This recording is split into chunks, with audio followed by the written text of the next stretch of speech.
Hello，大家好，又嚟到今個禮拜嘅 Crypto Weekly 時間。上個禮拜個幣市簡直係驚心動魄，好多人見到比特幣急瀉之後都嚇到腳震震。究竟今個禮拜仲會唔會繼續跌呢？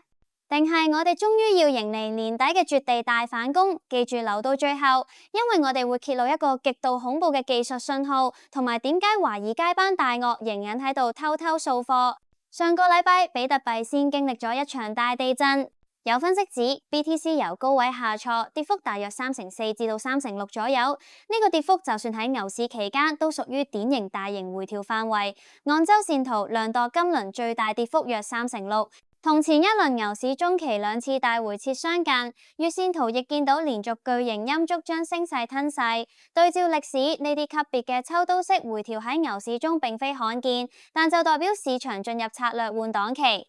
現價由低位反彈後，未能守穩$90,800呢條近2星期嘅分水嶺。5分鐘圖清楚見到喺$90,800上方橫行多日後，上週五尾盤前後一棍直插，轉眼跌穿9萬，再延伸至$86,000附近，先有零星買盤承接。30分鐘同小時級別顯示，上攻92,000至92,700一帶反覆失敗，回頭下破，證明呢個區域暫時已由支撐變成阻力。更加上面嘅結構壓力集中喺$98,000至$100,000，屬於今輪大區間上緣，歷史籌碼厚，賣壓密集，要一次過衝破唔容易㗎。點解呢啲價位而家咁關鍵？因為$90,800喺過去一週被測試多次，配合250期均線，短週期觀察轉頭向下，代表短勢仍然屬反彈而未改趨勢。若果日線或4小時能夠重新企返上$90,800並站穩，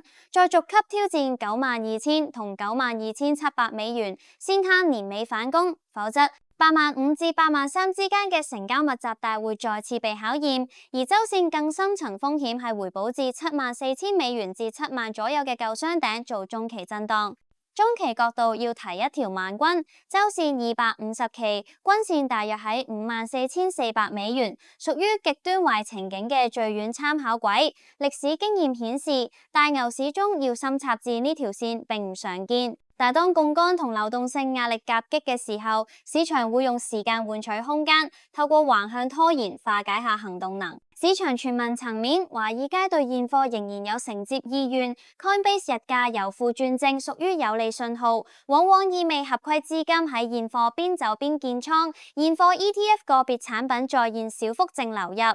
BlackRock 同富達錄得淨申購，雖未成為趨勢扭轉，但足以緩衝恐慌性賣壓。另外，美國合眾銀行啟動比特幣託管服務，清晰反映高淨值需求並未消失，只係進場節奏偏審慎，而非一次過衝擊。宏觀層面仍然係槓桿收縮與流動性預期拉鋸，若果量化緊縮，實質終止，減息時間窗被市場前置，風險資產會優先反應。相反，一旦政策信號搖擺或者再現鷹派語氣，低流動性時段嘅任何反彈都容易變成有多再殺。講返技術面3個層級嘅關鍵線同交易思路。